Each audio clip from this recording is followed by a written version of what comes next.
Muy buenas tardes para todas y todos. Para el Consejo de Estado, para la revista de la Jurisdicción de lo Contencioso Administrativo, es un verdadero honor tener como invitado especial en esta ocasión al maestro y profesor Carlos Betancur Jaramillo, antiguo juez, presidente de esta corporación. Bienvenido, profesor Carlos Betancur, nuevamente a esta su casa. Lo hemos querido invitar para hablar de tres cosas esencialmente: algunos aspectos de su vida, unos aspectos de su obra, y con ocasión de la efeméride triste que se está conmemorando precisamente en estos días de la toma de este Palacio de Justicia, quisiéramos terminar esta conversación hablando un poco de esa experiencia fatídica que usted como persona, como juez, como presidente del Consejo de Estado de la época padeció. Carlos Betancur en sus inicios quiso ser, antes que juez, médico. Cuéntenos un poco esa conversión de médico a jurista, profesor Carlos. Buenas tardes. Empiezo discrepando aquí de mi ilustre Danilo, porque él dice todos y todas. Buenas tardes todos. No hay duda que están incluidos todos. No, yo inicialmente tenía una vocación enfermiza por la medicina.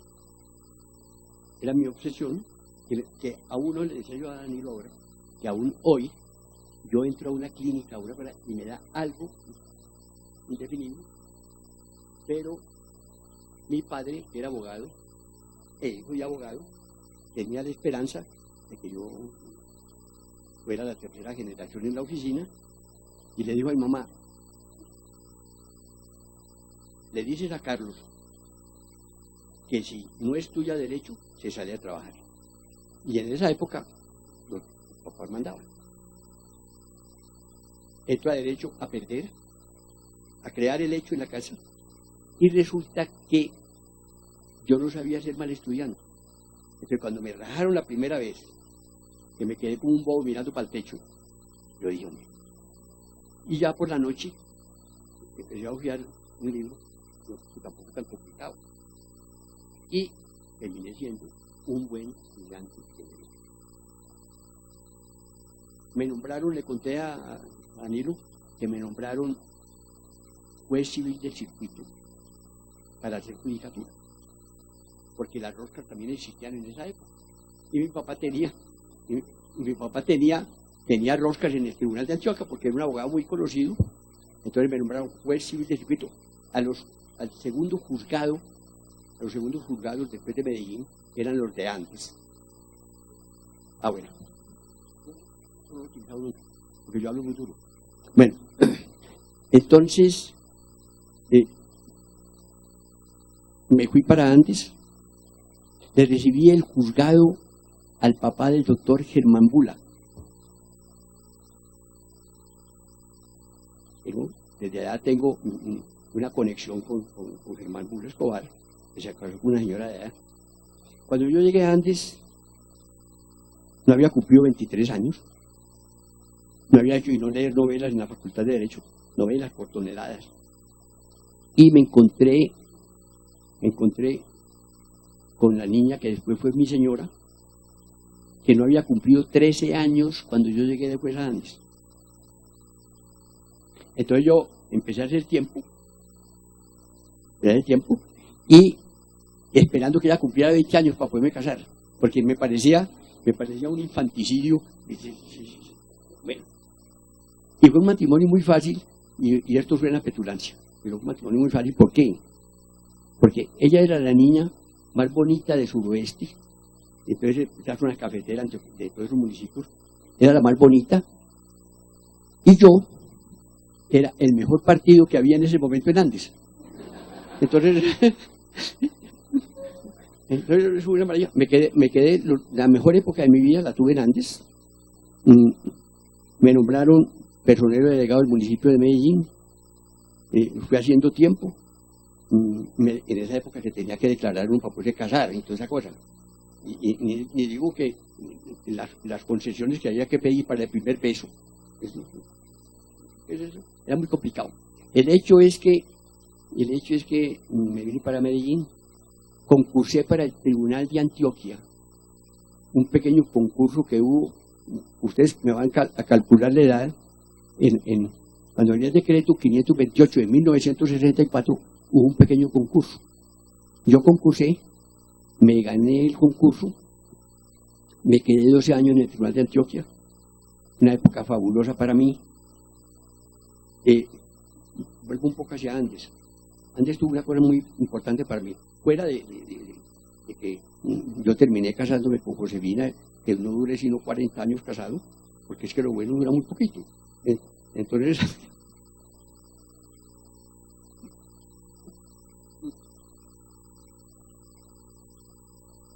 pero una cosa muy importante en Andes, encontré la vocación de juez, que es mi gran vocación. Yo definitivamente no serví para ejercer la profesión.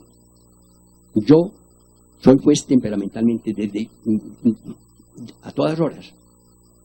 Y eso me hizo que no fracasara en derecho. Yo ya me marqué, empecé a aspirar al Consejo de Estado. Cuando una vez me preguntaron, Carlos, ¿tú empezaste a aspirar al Consejo de Estado cuándo? Desde el primer día que entré al tribunal. Me nombraron, yo entré al tribunal cumpliendo 30 años, coincidía con el matrimonio, y llegué al Consejo de Estado como de 42 años. Me nombraron interinamente 2 veces. Me barrieron como 6 o 7 veces. Una vez, porque yo era muy lagarto, porque le había pedido a todos los consejeros. No, este es un lagarto. La segunda vez me barrieron porque yo era muy orgulloso, porque no le había pedido a nadie. No, este quiere que le llegue el nombramiento a la casa. Y la tercera vez me ofrecieron la sala laboral y a mí no me gustaba el laboral. Y entonces no me gusta. No, escogiendo sala. Fuera de las otras partidas. Llegué al Consejo de Estado, me amañé muchísimo. Yo intervenía mucho en sala, pero nunca hablaba más de 2 minutos. No. Yo decía esto y punto. Y tuve muchos amigos. Tuve un magistrado con el cual peleé 10 años contiguos. Porque lo voy a contar, no voy a contarle el nombre. Tal vez en latín, después lo presento en latín, porque la pelea fue la declaración de guerra. A los 20 días de estar yo en el Consejo de Estado había un empate. Y entonces me tocaba a mí resolver el desempate. Lo resolví y ese magistrado quedó salvando el voto. Y cuando fui a firmar la providencia, la declaración de guerra, que es especial, cuando fui a firmar la providencia con salvamento de voto, lástima que hubiera llegado un prevaricador de Antioquia para que se rompiera este empate. 10 años duró. Me saqué algunos clavos en todo el tiempo. No voy a contar sino uno, que es una maravilla. Una vez, este magistrado descrestaba a todos los consejeros nuevos. Cuando llegaba un consejero nuevo, él citaba autores y citaba doctrinas y cosas de esas, y los descrestaba a los nuevos, el que llegaba uno todo bisoño. Y entonces, un día estaba descrestando a un consejero nuevo, y digo, ay, un infarto. Y se fue poniendo pálido y chorreaba el sudor. Y Bernardo Ortiz Amaya, que era compañero de la sala tributaria, fue al botiquín por un vaso de agua, y dijo que te pusiera aquí debajo de la lengua una pastilla de isortil. Y entonces, en ese momento, cuando dijo que iba a tomar el agua, yo dije, Lambón, déjalo morir tranquilo.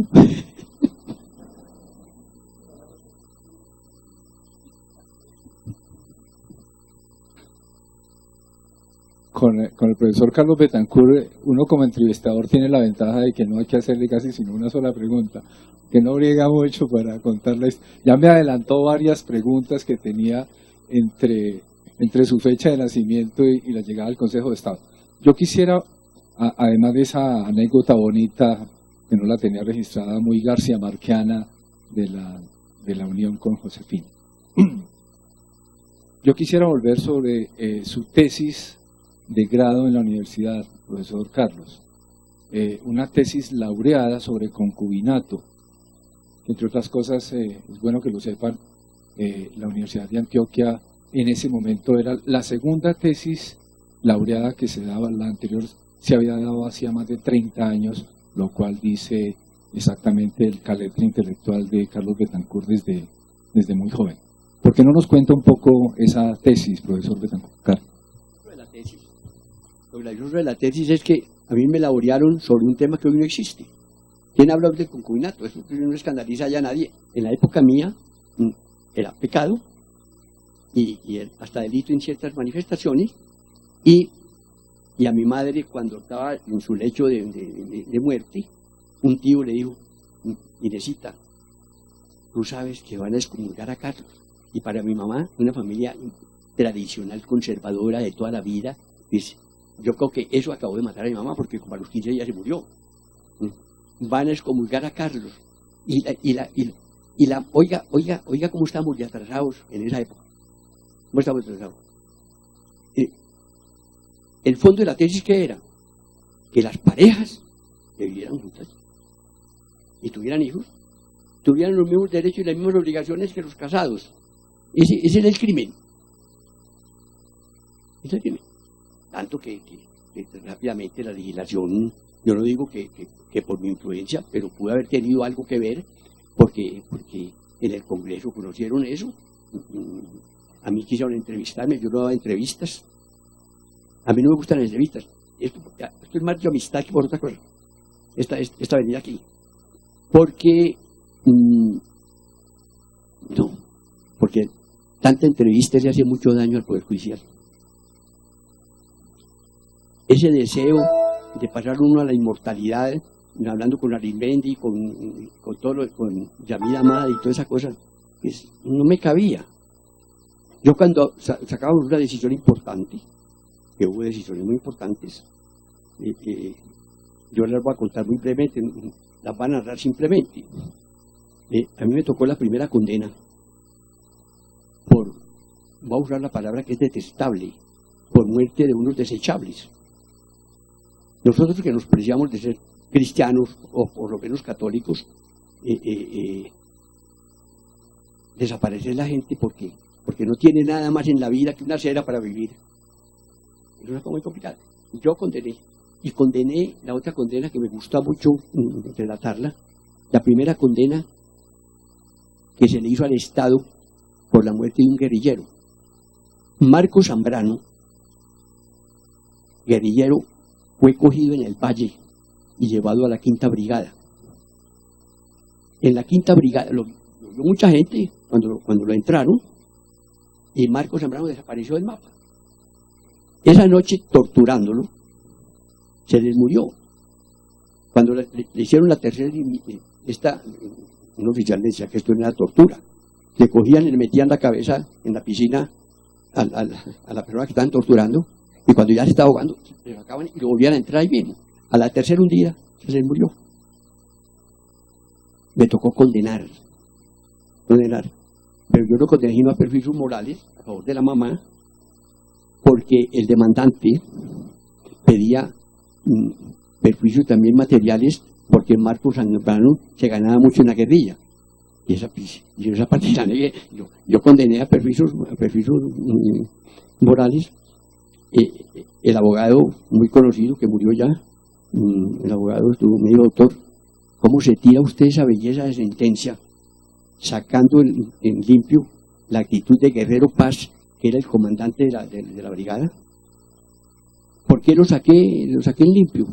porque cuando en esa época había consejos verbales de guerra, y Guerrero, cuando él era el comandante, entonces él declaró contraevidente ese fallo. Digo, aquí hubo un crimen y lo cometieron aquí ustedes. Volvió a convocar al segundo consejo verbal de guerra, y cuando llegó también absolviéndolo a los oficiales, Guerrero Paz dijo, yo por ley ya no puedo declararlo contraevidente, pero sigo manifestando que ustedes lo asesinaron aquí en la brigada. Entonces el abogado, yo en la última página destaqué lo que había hecho Guerrero Paz, pues la interesa y la seguridad y la seriedad que había tenido para insistir en eso. ¿Para qué? Fíjense cuántas cosas pasaron. Por eso yo digo que hoy la violencia es igualitica a la que me tocó a mí desde chiquito. A mí me tocó, nosotros vivíamos en una finca en Envigado, y me tocó la guerrilla, la violencia de la década del 40. No hagan cuentas, la década del 40 me tocó conocer, estaba todavía jovencito, pero me tocó parte de esa violencia oficial terrible.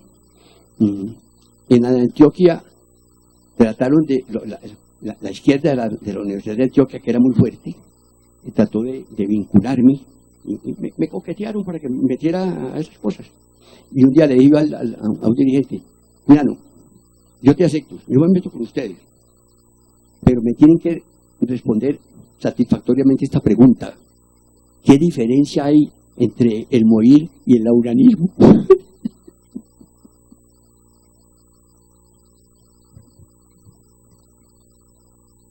Ahora que recuerda, profesor Carlos, una de las tantas decisiones importantes que usted como consejero tomó, la que fue ponente, a mí siempre me llamó la atención de sus providencias, y yo creo que a muchos, un aspecto además del sustancial, un aspecto metodológico que siempre es reclamable en la administración de justicia, que es la brevedad de sus decisiones. Yo no sé si era su pereza, dice. Es imposible. Su talante de escritor, porque sabemos que siempre ha sido una muy buena pluma, como que escribió cuentos y escribe cuentos. Y yo quisiera como volver sobre ese aspecto metodológico de sus providencias. ¿Cómo era su método de trabajo para hacer un logro tan importante y del que se echa de menos en estos momentos en toda la jurisdicción y en las altas cortes especialmente? En Colombia, una prueba más de nuestro subdesarrollo, nuestro querido subdesarrollo, que a nadie le enseñan a ser profesor, ni a nadie le enseñan a ser juez. Todos hemos entrado, los que entramos a la judicatura, entramos a hacer nuestras sentencias a nuestro leal saber y entender. Eso es cierto. Aquí nadie nos enseñó esto. Yo tenía la idea de que yo no llegaba a la judicatura, al tribunal o al Consejo de Estado, a dictar sentencias que conmovieran a la civilización occidental, ¿no? Yo aquí estoy prestando un servicio, estoy tratando de acertar, vivía con la obsesión de ser justo, más que ser sabio. Yo quería ser justo, seguro que me equivoqué algunas veces, eso es imposible que no, y por eso cuando en un discurso muy corto que yo dicté, que yo hice cuando me salí del Consejo de Estado, yo dije por ahí una frase, yo dije, mi obsesión era ser justo, no sé si lo logré, puede que no lo haya logrado en todas las cosas, que muchos abogados han salido muy bravos, pero sentí el respeto de los abogados conmigo, sentí el respeto, incluso los que perdían, porque yo me preocupaba más por la sentencia negatoria que por la sentencia afirmativa. Es decir, la sentencia negatoria, yo digo, los mayores argumentos se deben dar para negar, para que el abogado quede contento o que no quede tan bravo. Muy bien, profesor Carlos, quisiera hacer un cambio de tercio para conversar acerca de su trabajo académico, de su obra. Hay dos textos básicos de los tantos que usted ha producido, pero digamos sobresalen los libros que han sido su trabajo más constante. El de pruebas judiciales inicial, que no volvió como a aparecer, y por supuesto el de derecho procesal. ¿Cómo es la génesis y cuál es el estado actual? ¿Qué pasó particularmente con el de pruebas judiciales? Había una huelga en la Universidad de Antioquia terrible. Yo estaba de magistrado en el Tribunal de Antioquia. Y un día me llamó Carlos Gaviria, que era el decano, y me dijo: Carlos, necesito nombrarte como profesor de pruebas. Eso era como en octubre. Y yo pensé, digo, pues para el año entrante, tengo tiempo después de estas vacaciones y demás, para organizar cosas. Y me dijo: no, Carlos, es que para la semana entrante. Me dijo Carlos Gaviria. Entré, yo no había sido, mi experiencia profesoral era la más tímida del mundo, en todo sentido. Tímida en corta y tímida por lo colorado que me ponía. La madre superiora del colegio de Andes fue una vez a mi oficina y me dijo: doctor Betancourt, están aprobando el cuarto de bachillerato en el colegio de las niñas. Y no tenemos profesor de literatura. Y en el pensum del cuarto de bachillerato tiene que haber literatura. Me dijeron que usted era muy aficionado a leer. Y yo le dije, casi me da un infarto. 1.400 niñas, yo tendré que pasar por la mitad. Entonces le dije: no más, estoy muy ocupado, tal cosa. Pero me quedé solo cuando ella se fue. Yo dije: hombre, Carlos, no sos capaz de dar una clase en un colegio de niñas, hombre, aquí en el colegio de las Salesianas. Salí corriendo y la alcancé y le dije: madre, le voy a dar la clase. Bueno, doctor, entonces ahora el lunes a las 4 de la tarde entro, y había que entrar por la mitad del patio y todas las niñas estaban en el recreo. Bueno, no me fundí de colorado que estaba. Entro al salón y la madre directora, al lado como decir aquí, estaba oyéndome la clase y haciendo crochet. No, que esa fue la experiencia. 6 meses dando literatura en el colegio de las Salesianas de Andes. Pero yo tenía un entronque muy importante, porque una tía mía, madre superiora de las Salesianas, de esas importantes que habían estado en Roma y toda esa cosa, entonces el sobrino de la madre Esther. Entonces llegué allá pues, con bombos y platillos a dar una clase de literatura. La experiencia para coger derecho probatorio en octubre. Cogí el libro de Rocha, que ahora lo vi a un colega nuestro muy querido que está allí, el libro de Antonio Rocha. Hay un profesor que me dijo: Carlos, al principio tienes que coger un texto. Coge cualquier texto, después te vas saliendo y vas organizando, pero no te vas a mortificar, porque yo traté de leer ese fin de semana toda la literatura probatoria que había en mi casa, que era grandísima. Todos los autores importantes y todas esas cosas estaban allá. Yo no me había fijado porque a mí no me importaban sino las novelas. En el libro, en la última edición de su libro sobre procesal, pareciera que la emprende duro en contra del nuevo código administrativo y de lo contencioso administrativo. Y ahí sobresalen como 3 temas en los que está particularmente en desacuerdo, que son medidas cautelares, recursos y extensión de las sentencias de unificación. Cuéntenos un poco de esa posición díscola frente al nuevo código. Cualquiera cree que la reacción mía frente a la 1437 fue como una pataleta, que formalmente puede tomarse como una pataleta. ¿Por qué? Porque por decreto del gobierno nosotros pertenecíamos a la Comisión del Código y el Consejo de Estado no nos citó. Sus razones tendría, tal vez pensaron que yo ya había tenido mi cuarto de hora con el 01, que yo estuve en la comisión, pero no fue eso. Yo tenía la idea, como yo como yo había estado muy metido en el código anterior, en el CCA, yo sabía qué era lo que había que reformar. Porque cuando nosotros estuvimos en la comisión del CCA, no existía la Constitución del 91. Entonces se imponía una reforma de la jurisdicción contenciosa administrativa por eso. Yo estaba muy entusiasmado cuando empezó a sonar que iba a haber una comisión y toda esa cosa, y obviamente yo me quedé defraudado, pero quiero ser muy claro, ¿no? Es decir, yo no he sido vengativo nunca. ¿Para qué me iba a vengar por esa cosa? Consideraban estos amigos del Consejo que yo había agotado mi capacidad redactora de un código y no tenía por qué volver. Me dolió fue por eso, porque yo esperaba un código distinto y sigo sosteniendo que este no es el código que necesita la jurisdicción. Yo no sé cuál sea, pues porque no voy a dar aquí soluciones milagrosas, pero este no es el código que necesita la jurisdicción. Es un mito la descongestión.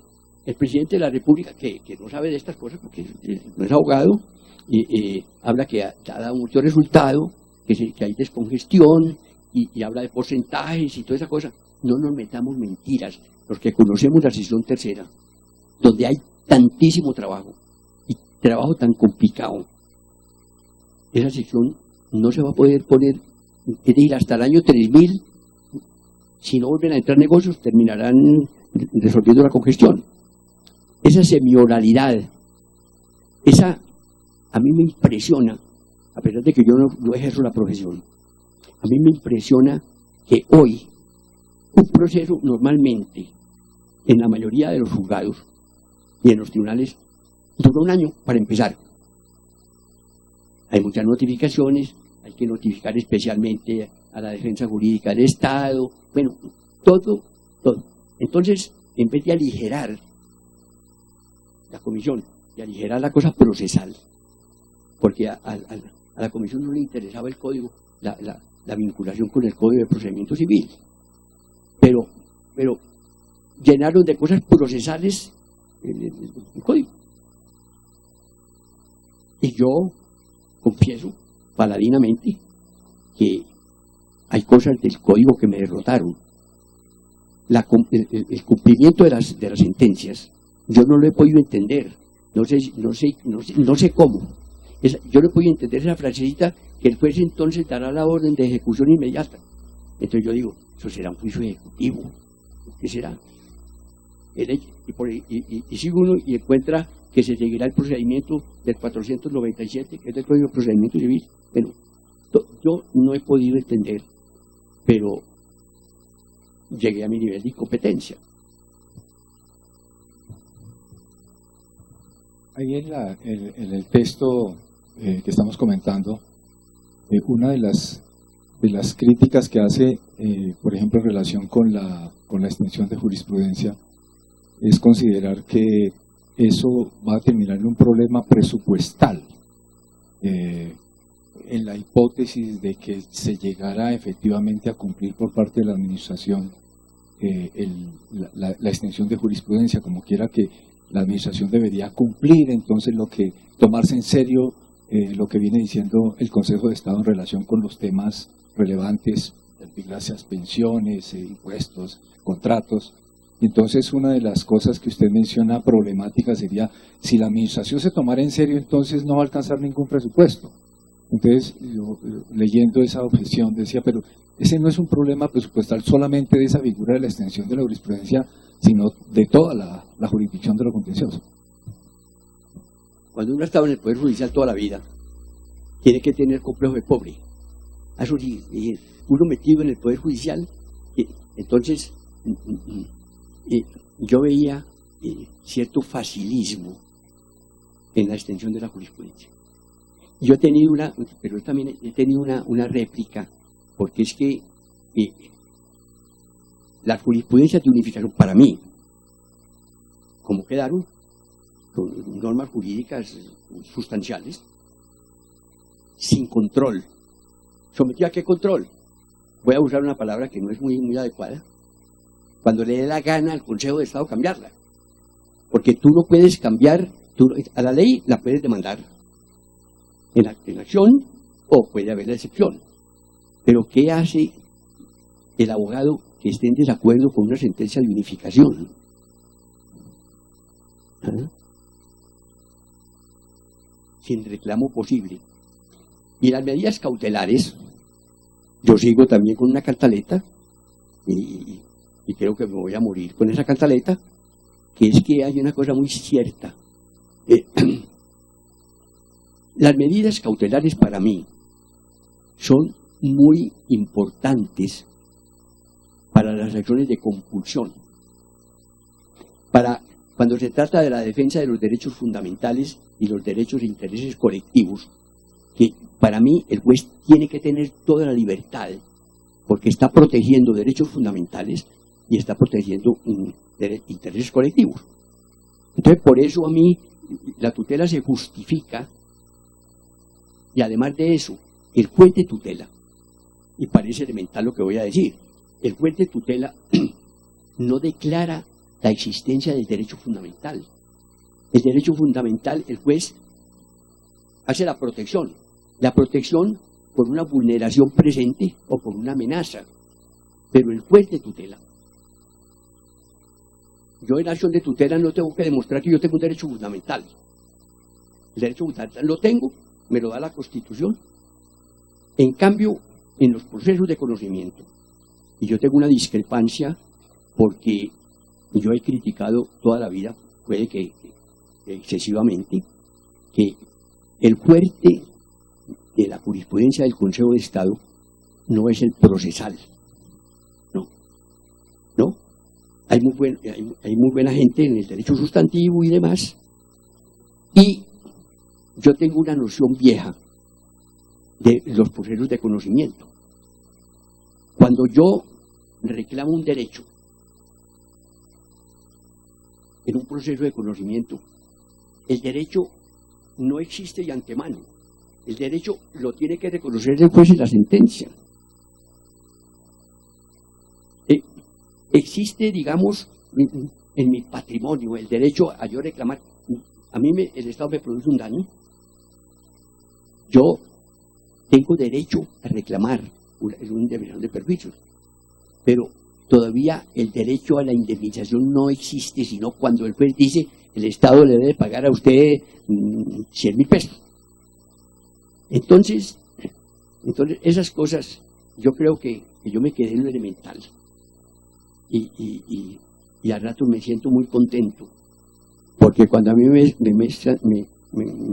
me señalan un montón de autores austriacos y alemanes y cosas de esas, y para justificar si a una persona hay que pagarle 2.000 o 3.000 pesos, a mí no me gusta, y yo no citaba, cuando yo era juez, autores. Y tengo una anécdota sobre eso, pero no voy a citar el magistrado, porque es un magistrado de otra corte, un magistrado de la Corte Constitucional muy amigo mío. Un día le dije, fulano, qué sentencia tan buena la tuya. Pero te voy a preguntar, te voy a hacer esta pregunta. Como era muy amigo, le podía hacer la pregunta. Le digo, fulano, contame una cosa.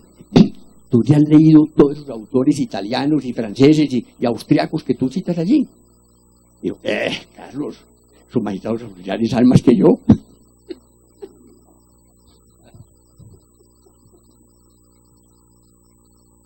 Quiero hacerle un obsequio, profesor Carlos Betancourt, que se lo envía Jorge Alejandro Medellín Becerra.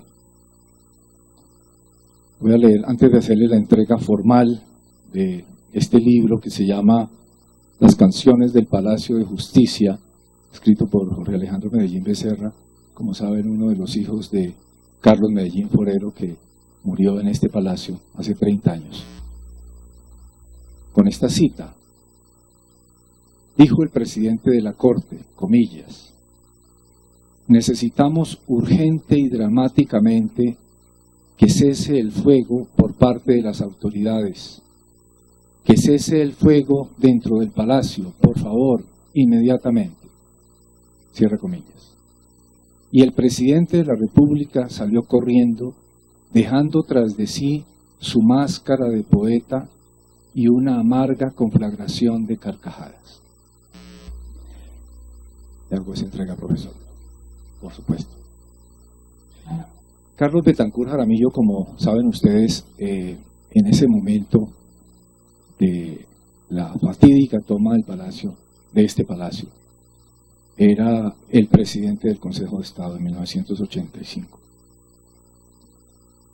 Y como seguramente saben, de vieja data, y ahora que se han producido nuevamente informes de prensa, reportajes, etcétera, yo creo que Carlos Betancur sigue mostrando la misma línea que mostró desde el día siguiente a la fatídica toma del Palacio de Justicia. Esto ha sido un denunciante permanente de los errores cometidos no solo por la guerrilla, sino por la fuerza pública. Y hay varias tesis que Carlos Betancur ha ido sosteniendo, ha insistido y nunca se ha callado en relación con las mismas. Por ejemplo, el de que sobre la toma sabía, por supuesto, días antes se sabía que esa toma iba a ocurrir. Su tesis sobre la verdadera causa del incendio de este palacio, su tesis sobre las mentiras del ejército en relación con su rescate, su tesis acerca de la modificación de la escena del combate, su expresión dramática, comilla, éramos basura, salvo Jaime Betancur Cuartas y Clara Forero de Castro.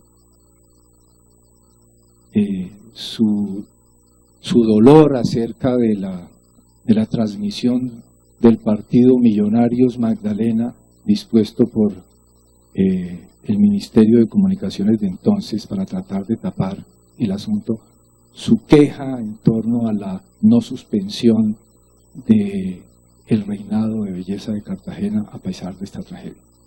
Quisiera, profesor Carlos, que nos contara aquí en esta su casa de siempre acerca de esa experiencia y de ese dolor personal, institucional, que lo ha afligido durante todos estos años.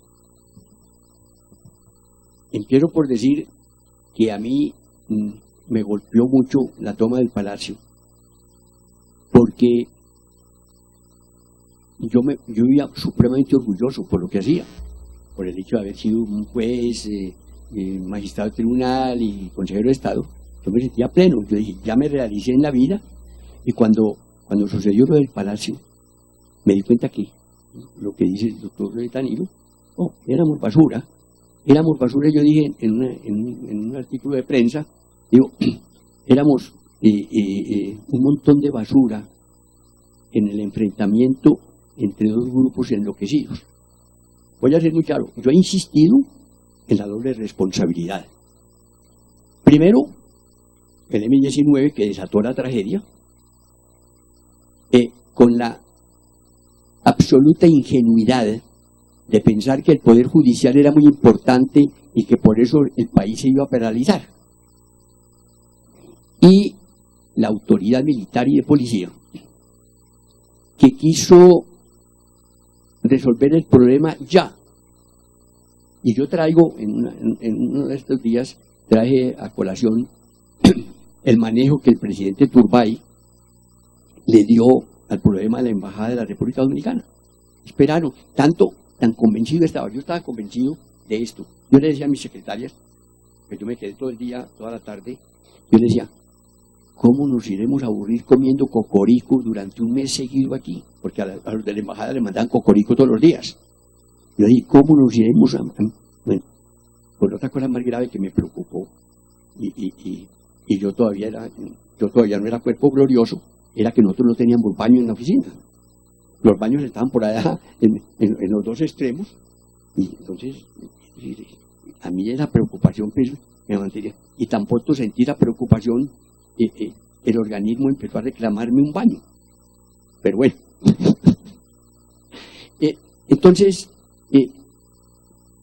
sucede lo del palacio. La autoestima por el suelo, no éramos nada, sigo repitiendo lo mismo. Y después se da uno cuenta de todo lo que perdió el país. Porque es que la Corte era una Corte extraordinaria. Esto no es porque no hay muerto humano, no, la Corte era extraordinaria. Y la Corte prácticamente desapareció. Yo creo que el Consejo de Estado se salvó por esto. Primero, porque a mí no me queda ninguna duda, y en esto tengo discrepancia hasta con el diablo. A mí no me queda ninguna duda de que el M-19 fue patrocinado para esta toma por los extraditables de Medellín, de don Pablito y compañía. Y para mí, el M-19 está prácticamente diezmado en el Cauca, que era su fortín. Quería hacer un golpe publicitario, porque fundamentalmente querían hacer eso. Pero se equivocaron, en vez de seguir hacia el Congreso, siguieron para la justicia, para la Corte Suprema y el Consejo.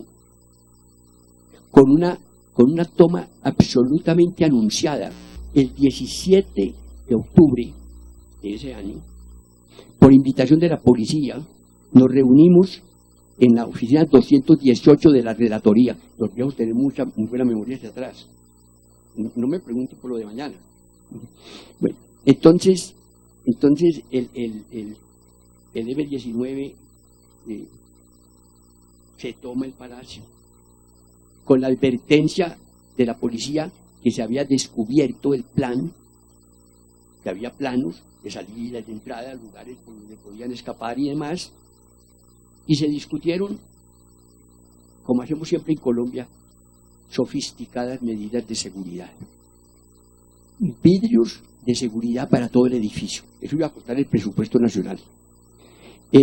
Barreras eléctricas en las entradas de la Octava y en la Plaza de Bolívar. Circuitos cerrados de televisión y el aumento del pie de fuerza. El aumento del pie de fuerza, la discusión es si fue 3 días antes o un día antes.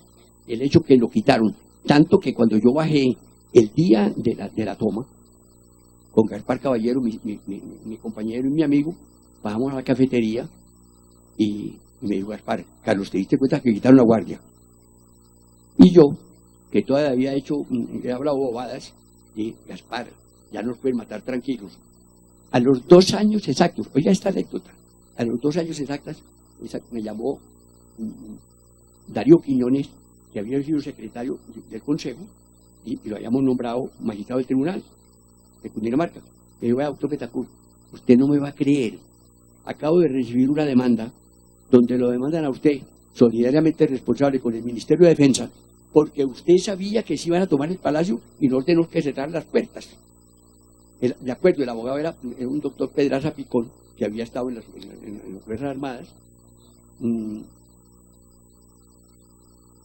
y la razón, entonces para justificar la demanda, acompañó el abogado 2 recortes, uno del Espectador y uno del Tiempo, donde contaban la anécdota que yo le dije a Gaspar: tranquilo, ya nos pueden matar, tranquilo.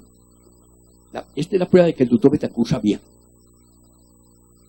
De manera que cosas que todavía no han respondido. ¿Por qué dieron la orden de que los cadáveres que estaban en el anfiteatro se los entregaran a la policía sin identificar?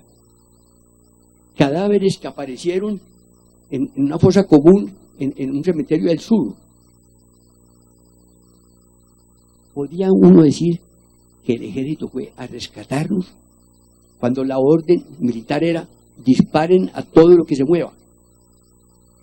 Yo le preguntaba a un general, porque como pasa siempre en Colombia, a los 8 días la plana mayor del ejército fue a hablar conmigo a ofrecernos todas las seguridades, todas.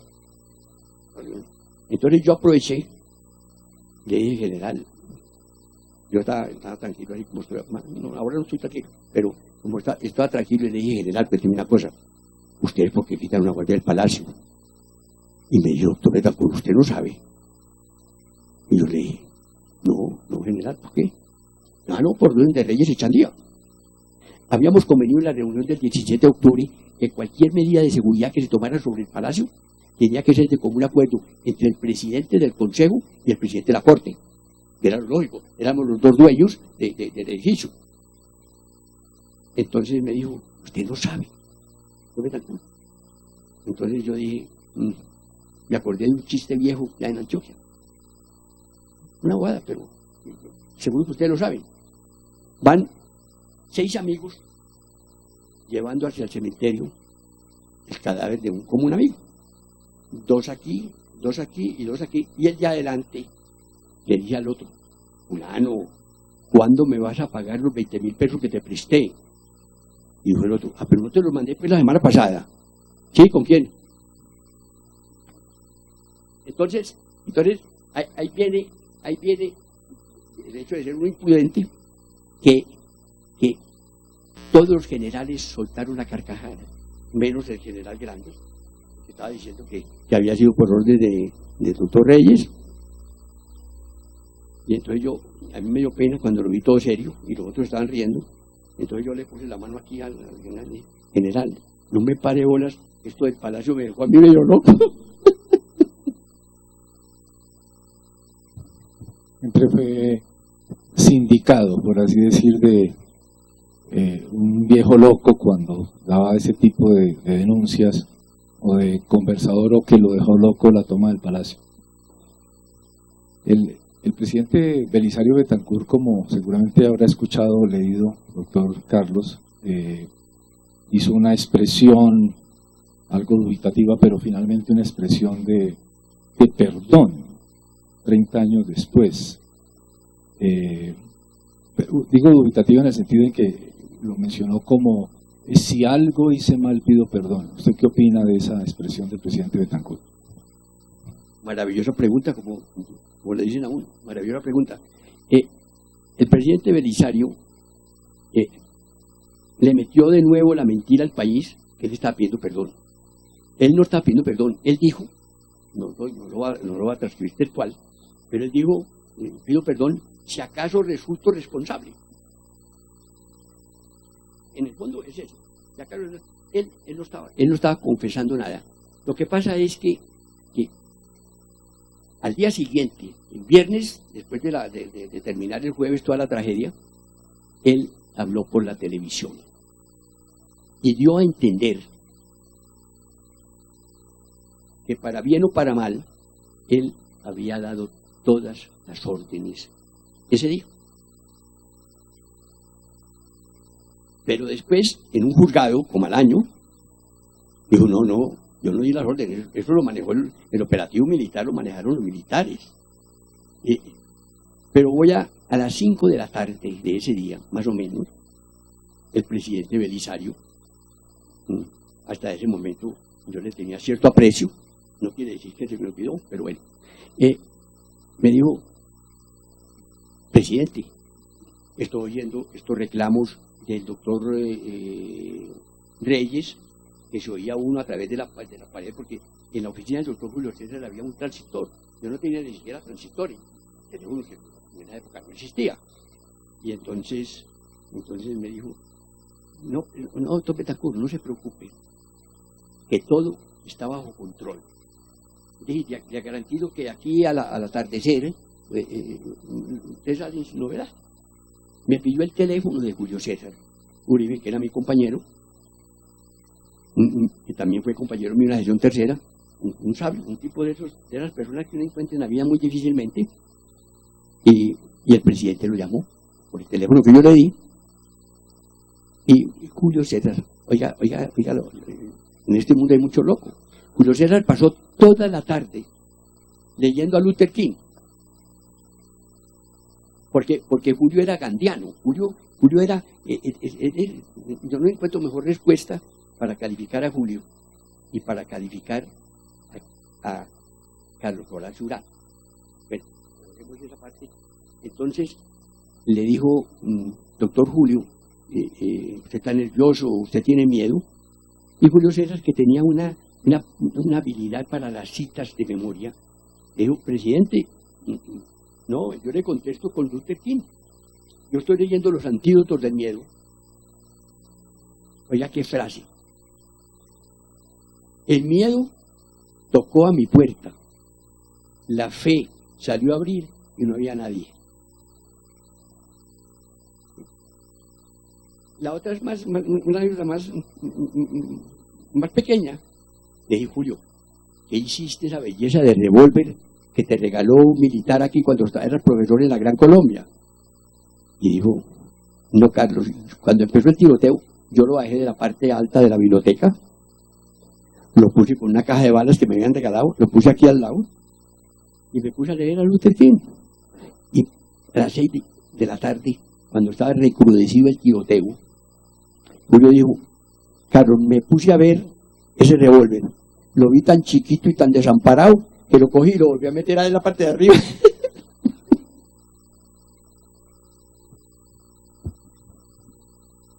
Mencionó a Carlos Horacio Urán.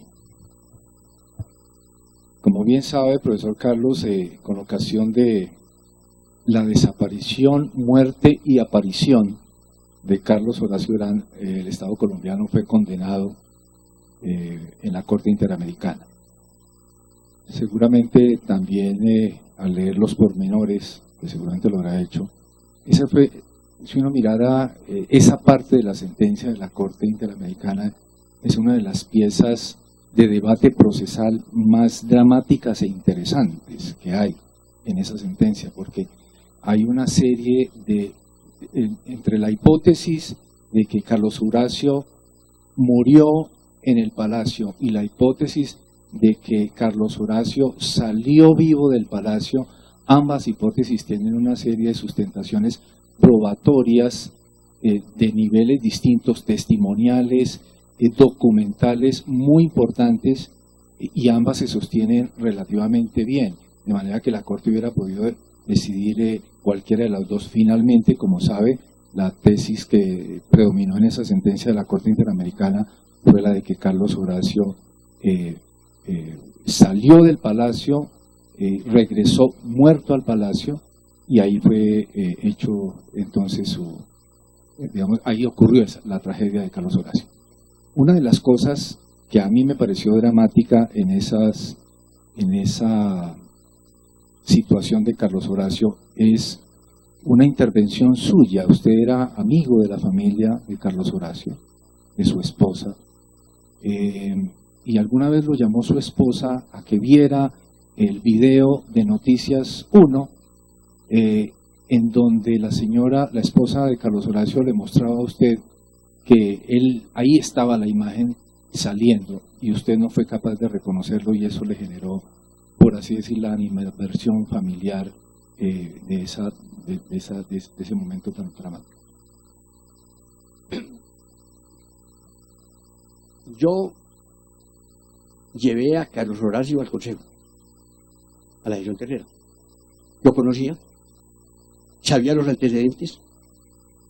Yo, que he sido simplemente liberal en el mejor de los sentidos, detesto los directorios liberales y conservadores, pero entonces yo nunca me escandalicé, y yo conocí la vida de Carlos Horacio.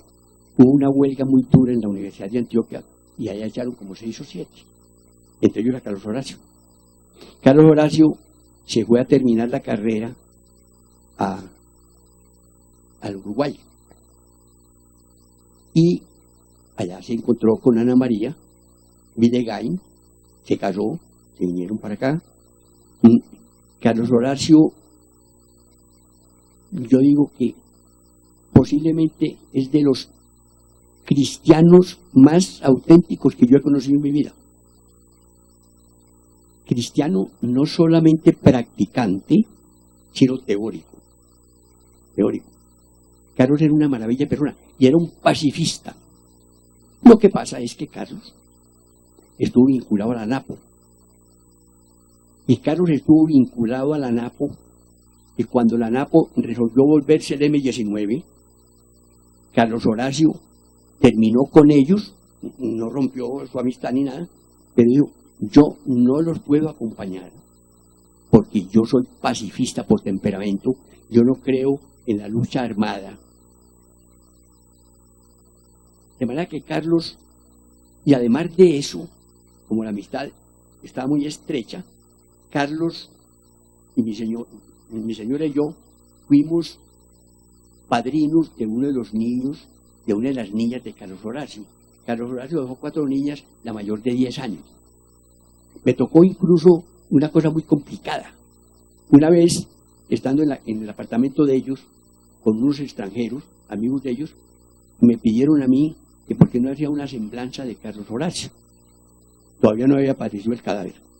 Entonces yo hice, estaba emotivo y le puse mucha música, y cuando fui a salir, me dijo Ana María: Carlos, te voy a pedir un favor, ¿por qué no haces una semblanza sobre quién es Carlos Horacio? Sobre quién era Carlos Horacio. Es que las niñas no saben quién es Carlos Horacio. La mayorcita tenía 10 años. Había una niña de 2 años. Entonces yo le dije que sí, porque ella podía volver, porque ellos, Ana María no podía volver en ese tiempo al Uruguay, porque un hermano había estado entre los Tupamaros. Entonces, pero ya habían levantado esa prohibición y ella se fue con las niñas. Y yo con el encarte, y yo digo, voy a una semblanza, pero es para las niñas. Entonces, una vez estábamos aquí en la Casa de la Moneda, donde estábamos en el exilio allí. Entonces yo cogí un papel y escribí la primera frase, me pareció tan supremamente estúpida. Carlos Horacio nació en Angelópolis. Angelópolis es un pueblo de Antioquia, por el lado de Yamagá, por la tierra del doctor Belisario. Entonces, yo lo único que sabía hacer en esa época era escribir cuentos, y escribí un cuento sobre Carlos Horacio.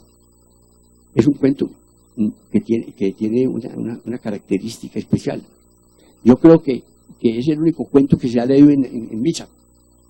A ellos le hicieron una misa concelebrada como con 20 o 30 sacerdotes, y yo estaba con mi señora, y dijo Ana María, nuestro amigo Carlos va a leer algo relacionado con Carlos Horacio. ¿Y qué? Yo no sabía de qué quería Ana María. Entonces, un cuento que escribió, que me lo mandó a Montevideo. Entonces yo le dije, no, porque yo lo tengo aquí. Entonces se leyó en misa. El cuento sobre Carlos Horacio es una especie de alegoría sobre quién era Carlos. Para mí, repito, es un cristiano más auténtico que he conocido y más pacifista que he conocido. Lo que pasa es que Carlos era contestatario. Yo afortunadamente, yo por cobardía no fui contestatario en la universidad, porque yo me refugiaba en las novelas y que se cayera el mundo. Pero Carlos era contestatario. Y eso, pensar contra lo establecido, es un crimen de Estado. Ya lo estamos viviendo. Los que no estén de acuerdo con lo que yo estoy haciendo en Cuba no quieren la paz. Entonces estamos fichados. Lo que hemos dicho, eso hay que manejarlo distinto. Y yo soy de los que los tengo.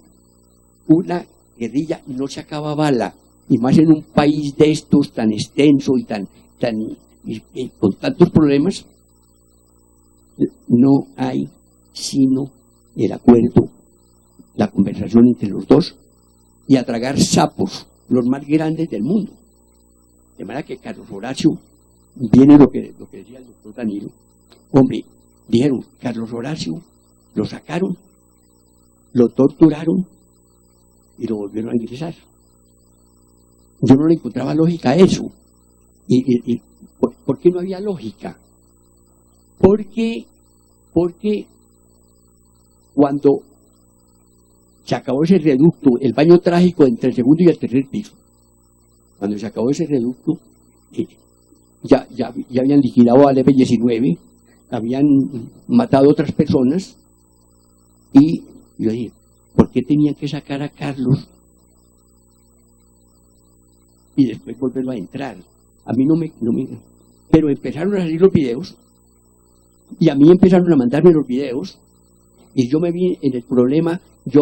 Había videos que yo los veía 100 veces, a ver si y yo cogí a mi familia, hombre, ¿ustedes ven a Carlos Horacio aquí? Bien, y sobre todo porque es que la declaración mía de que ese era Carlos Horacio era una declaración muy grave, porque yo era el presidente del Consejo de Estado. Si el presidente del Consejo de Estado dice, ese es Carlos el que está saliendo, eso me costó el disgusto con Ana. Yo le dije, mira, yo soy juez, yo queriendo tanto a Carlos, queriéndolo tanto a ustedes, yo no soy capaz de decir que ese es Carlos y no me voy a mover de allí. Puede que haya otros videos, pero los que me mostraron a mí, nada. Pero sí, entonces los argumentos. ¿Cuáles son las pruebas de la tortura? Yo fui profesor de Derecho Probatorio, se me ha olvidado algo, pero yo fui profesor de Derecho Probatorio y decían, no, es que a Carlos lo sacaron, lo torturaron y lo volvieron a entrar. Primer argumento, porque tiene un tiro a quemarropa aquí en la cabeza. Yo dije, el ejército solo, después de que acabó con todo el mundo en el palacio, no le podía pegar un tiro a Carlos Horacio. Que otra cosa muy grave, que los papeles de Carlos Horacio aparecieron en la brigada. Eso, hombre, que era lo más elemental que hizo el ejército cuando salía, empezar a ver qué papeles tenía la gente para poder identificar.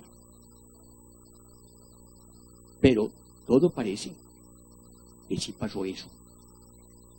Porque la consigna de la autoridad militar era únicamente liquidar a M-19. Yo no me puedo salir de esa idea. Claro, ¿por qué fue? Para mí, porque la autoridad militar fue responsable. La autoridad militar fue responsable no por tratar de cumplir su misión de defender al palacio. No, fue por la forma absurda, brutal, falta de profesionalismo. Le dije yo a un oficial, hombre, ustedes ¿por qué le pegaron un balazo al frontis del edificio? Doctor, era una cuestión humanitaria. Y a ver, ¿por qué una cuestión humanitaria? Digo, porque necesitamos hacer un hueco para que el humo saliera y la gente no se asfixiara. De manera que, pero yo, a pesar de que la familia de Carlos no me quiere, porque yo no dije que ese era Carlos Horacio, porque no lo vi. Yo no lo vi. Yo cogía con los hijos, con mi señora, con lupa. Este es Carlos. Dios mío. Que le caiga el mundo. Yo no voy. Porque yo pensé, hombre, es que la declaración mía sobre que ese es Carlos tiene una consecuencia gravísima. Yo no estaba defendiendo a los militares ni nada, porque es decir, nosotros en la sección tercera, los que están en la sección tercera saben, se condena al Estado todos los días. Nosotros condenábamos semanalmente 4 o 5 veces al Estado por los crímenes más impresionantes del mundo.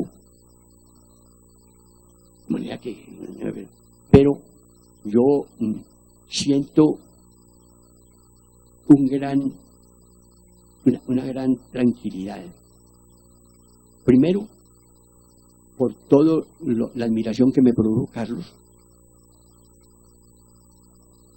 Y esa admiración no me hizo ver a Carlos en esos videos. Para ir cerrando, profesor Carlos, esta tragedia luego de 30 años de ocurrida, ¿le deja alguna lección al país ahora que estamos precisamente en diálogos, ya que usted mencionó lo de La Habana? Sí, es decir, esto me deja a mí, me reafirma la idea de que no hay otra salida que el diálogo. Pero nosotros, lo cito a ustedes, me incluyo yo, nosotros no sabemos que en Colombia estamos en guerra, porque podemos ir aquí a La Calera, porque podemos ir al cine, porque podemos ir a un concierto. Entonces, pero medio país está tragado de la tierra. Y nosotros, cuando se acuñó esa frase ofensiva, no, es que, qué tranquilidad, con el presidente Uribe ya podemos ir a las fincas. Y yo me preguntaba, ¿cuántos colombianos tienen finca?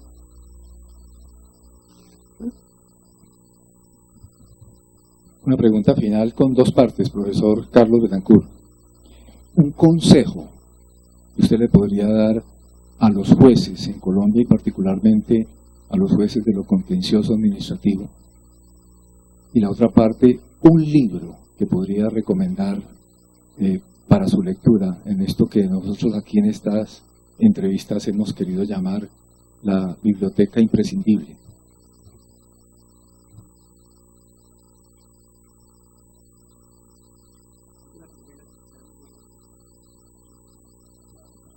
Un consejo, profesor Carlos, un consejo para los jueces. Me siento supremamente orgulloso con los jueces administrativos. Voy a empezar. ¿Por qué? Porque es que la nueva jurisdicción está allí. Los viejos vamos pasando, y algunos nos demoramos más porque somos más cabeciduros, pero yo veo en los jueces administrativos, tal vez porque yo en cierta forma fue el padre de la criatura. Yo peleé 20 años, obviamente no solo, pero peleé 20 años la creación de los juzgados administrativos. Yo decía, es un principio de descongestión que haya una primera instancia en los juzgados, otra primera instancia en los tribunales y el Consejo de Estado. Entonces yo me siento muy orgulloso, y me siento muy orgulloso por la sangre nueva que hay. Yo incluso, por bobo sería, yo era enemigo de la vitalicidad. Yo era enemigo de la vitalicidad porque veía compañeros míos en esa época que renunciaban en enero. Los reemplazábamos al final de año y no volvían a tocar un expediente. Estaban cansados ya. El periodo, que parece muy corto, sobre todo cuando uno entra tan joven como Danilo, ese periodo de 8 años es muy corto. Pero el periodo es favorable, hay renovación, y más ahora que viene la gente en Paipa, en el encuentro de Paipa, yo quedé gratamente impresionado, porque para mí, los jueces administrativos manejaron Paipa. Sí, así, de ese tamaño, eso fue mi conclusión.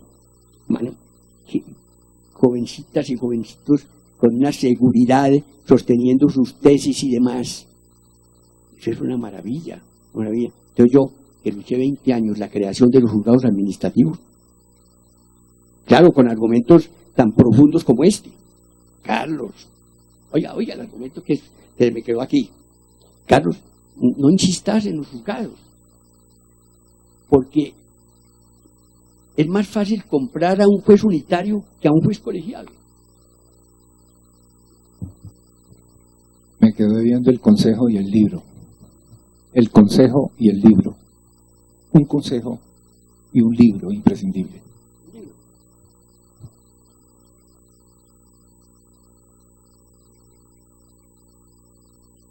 Primero, compenetrarse con la misión que tiene el juez. Y sentirse uno orgulloso de ser juez. Es que yo creo que hay muchos jueces que no tienen vocación. Es un cargo burocrático importante. Cuando uno llega a un tribunal o al Consejo de Estado, lo invitan a cócteles. Y sí, tiene cosas importantes, pero vivir la justicia. Yo me acuerdo de una palabra que decía Julio César. Cuando había un negocio muy complejo y toda esa cosa, Julio César me decía una cosa: Carlos, la justicia pica, salta, es decir, se palpa del expediente. Pero si uno tiene que estar citando a 7 Carnelutis la justicia se pierde. Un libro, profesor Carlos. Cualquiera cree que voy a ofrecer el mío. No por esto.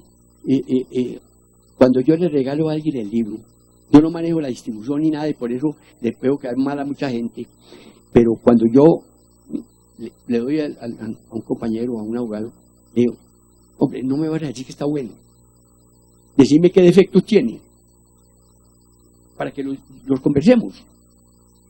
Pero la gente cree que su ofensa se dan una crítica. Cuando yo entré al Consejo de Estado, el primer golpe de los golpes, fuera del otro golpe que conté ahora, a mí me impresionó porque yo una vez dije, yo salvo el voto. Yo venía de un tribunal colegiado, yo venía de Antioquia. Yo salvo el voto. Y entonces, todos a una, Carlos, es que eso es un irrespeto por el ponente.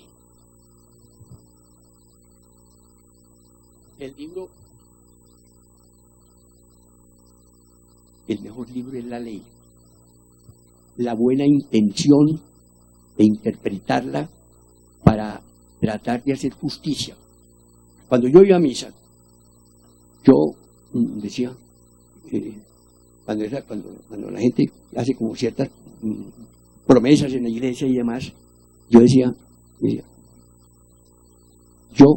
Dios mío, para que yo pueda ser justo. Agradezcamos con un aplauso al profesor Carlos Betancourt, su compañero.